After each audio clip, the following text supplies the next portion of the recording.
What is denied by everyone but is actually 100% real. If it is happening to someone else, it can happen to you. A Calvin and Hobbes comic always stood out to me as a kid. Their house gets robbed while they're on vacation, and the dad talks about how you always think about this kind of thing happening to someone else. The mom says, "To everyone else, you are someone else." There's a great Twilight Zone episode like this. Mysterious stranger shows up at a couple's door. He gives them a button and explains, if you push this button, you'll get $1 million, but someone you don't even know will drop dead. The couple debates pressing the button, then finally does it. The stranger shows up again to give them their money and take back the button. They ask what he's going to do with it. He says, I'm going to give it to someone else, someone you don't even know. That was based on a story by Richard Matheson, who wrote I Am Legend, Hell House, What Dreams May Come, and Stir of Echoes. The ending of the story was perhaps a bit grim for TV at the time. Pushing the button kills his wife, and the stranger says, "Did you really think you knew her?" I think it was just the worst ending, actually. It's a cheaper semantic twist, whereas in the show, there's the terror of knowing your life will be in a stranger's hands, and you already know what choice you made and now deserve. I woke up one day last year with classic heart attack symptoms and went to urgent care, hoping to be told it was some weird new anxiety symptoms. They did an EKG, and next thing you know, I was hospitalized with life-threatening cardiac problems. 2 hospitalizations, 3 ER trips, countless blood draws, a ton of different tests, a handful of cardiologists, and a few other specialists. Almost 4 months of physical therapy, several prescription meds, and multiple mobility aids later. Prior to that, I was a completely healthy 25-year-old. I can't stress enough how unexpected it was, like getting struck by lightning on a clear day. Anyway, I said almost that exact line to my mom once in a conversation about all of it. I told her, everyone thinks they're immortal, and bad things only happen to someone else. But at some point, we all have a turn being someone else.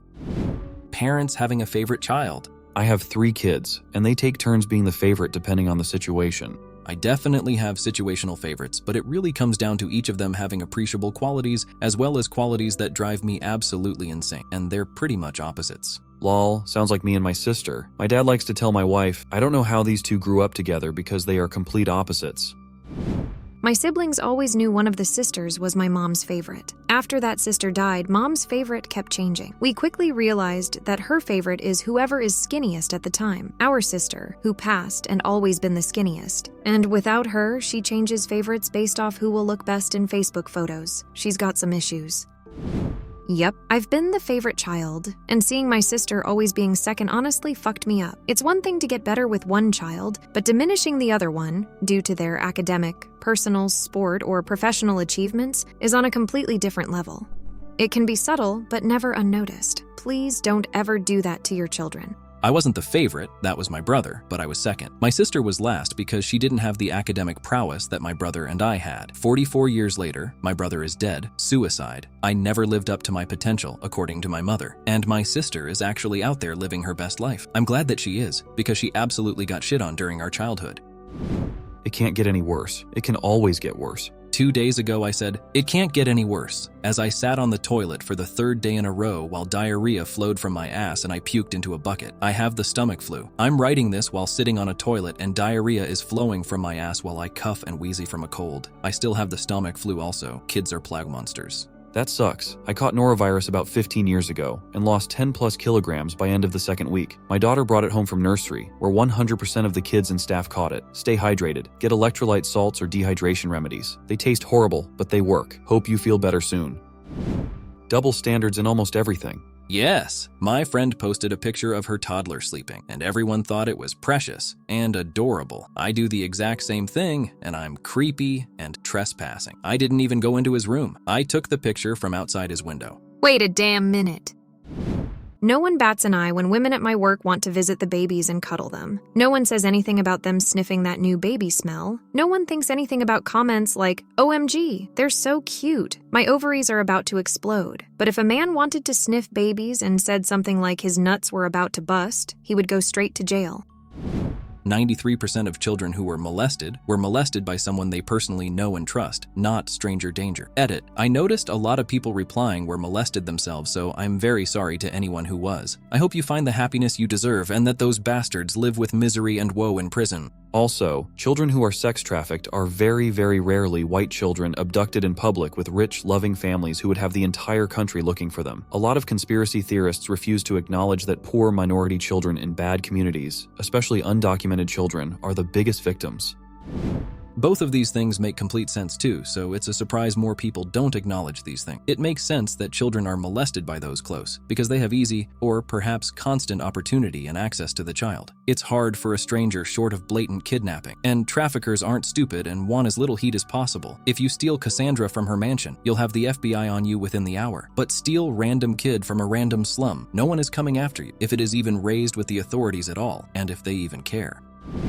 The full impact of pretty privilege. Being overweight as a woman or being short or balding as a man don't just impact your dating chances, they impact your treatment in the workplace, how strangers react to you, random acts of kindness by others, even dumb shit like the niceties you get checking out at the grocery store. And it's also incredibly sensitive. I'm thin, but can see a difference in how others treat me within a range of 5-7 pounds. It's maddening. My teeth were incredibly crooked. My parents didn't take me to the dentist. I worked on getting my teeth fixed the instant I was able to, and it changed my entire appearance because I had to have jaw surgery. When it was all done and braces were off, I noticed people were more friendly, they looked me in the eyes more, and the overall tone of my interactions was more positive. I'm not attractive, but I also don't have a giant, glaring problem that stands out anymore.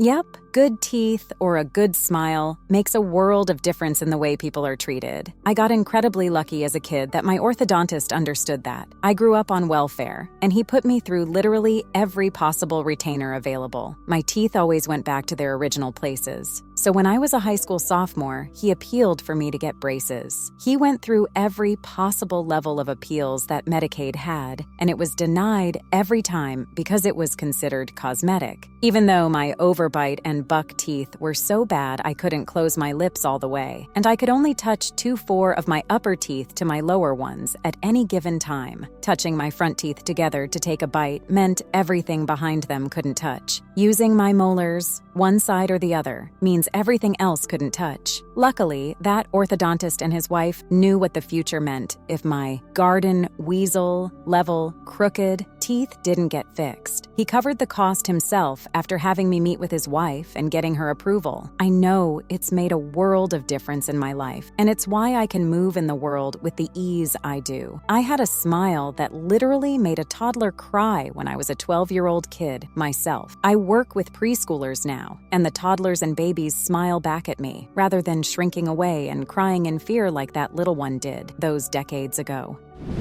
Exercise and drinking water really does help mental health, I fear. It's true for me, at least. I have been struggling mad this winter. My therapist has repeatedly suggested I consider medication for seasonal affective disorder. A few months ago, I also took a good look in the mirror and realized I was in the worst shape of my life, so I started to endurance and weight training. I am not exaggerating. I wake up every day in a foul mood. I have to remind myself I need money to exist, and in order to do that, I need to get up for work. Every day I negotiate with myself that I can have some Oreos if I get my ass to the gym and sprint. By the time I get out of the gym and I have pushed myself hard enough, the brain fog has dissipated. I don't feel overwhelming doom or the overbearing morning anger that makes me want to cry. I still have terrible days some days, and I'm mostly miserable while running, but God, the runner's high, shuts down every thought that suggests maybe life isn't worth living anymore.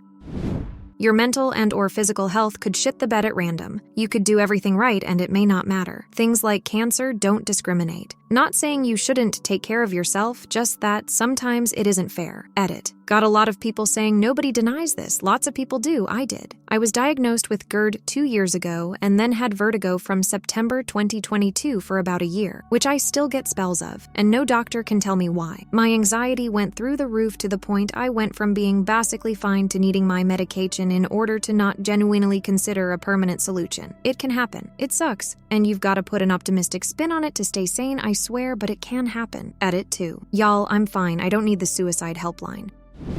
We are not the main character. Everyone has similar shit going on. Everyone has their own challenges and don't even know you exist. The world doesn't revolve around you. You're a tiny blip in existence.